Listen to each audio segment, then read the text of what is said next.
عبدالقاسم لاهوتی دنابره سالên 1887 û 1957 de jiyaye. Ew helbestvanekî em çima qala wî dikin?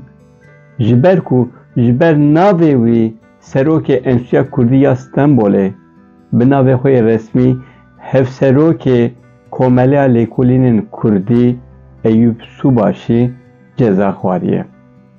Ne tenê ji ber wê, kovara jîn 100 sal berê derketiye, sed û tiştekî, û ew jê pirsiye jîn çi ye. Ji ber van û ji ber dersên Kurdî Eyûb Subaşî ceza xwar. Eyûb Subaşî kî ye? Ew hevalê me ye. Aktivîstekî zimanê Kurdî ye.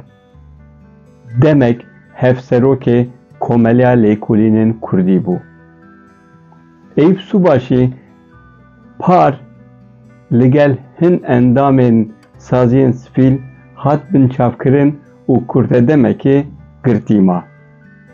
Lê doza wan dom kir û îro 18 Kewçera 2024 6 sal û 3 meh cezayê hepsê lêbirîn. Eyûb Subaşî wekî gelekî me bi Kurdî de axife. Bi Tirkî xeber nade. Jê pirsîne ev kî ne? Jê pirsîne Abdulqasim Lahûtî kî ye? Ve telefonê de gotiye kovara jîn ev çi ye?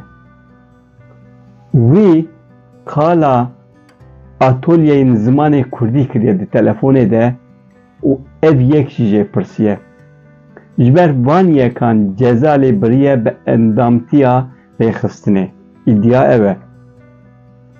Lê tiştê balkêş yê herî balkêş belkî Eyûb Subaşî ti demê bi Tirkî xeber nade, bi Kurdî xeber dide, di telefonê de jî bi hevalên xwe re bi Kurdî xeber daye, lê ev Kurdiya wî wergerandine Tirkî û bi vî awayî ceza lêdane.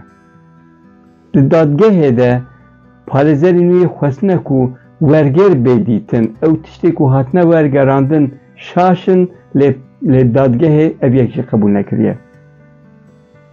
Dadgehê negotiye te bi Kurdî jî xeber daye, wekî ku bi Tirkî xeber dabe ceza lê birîne.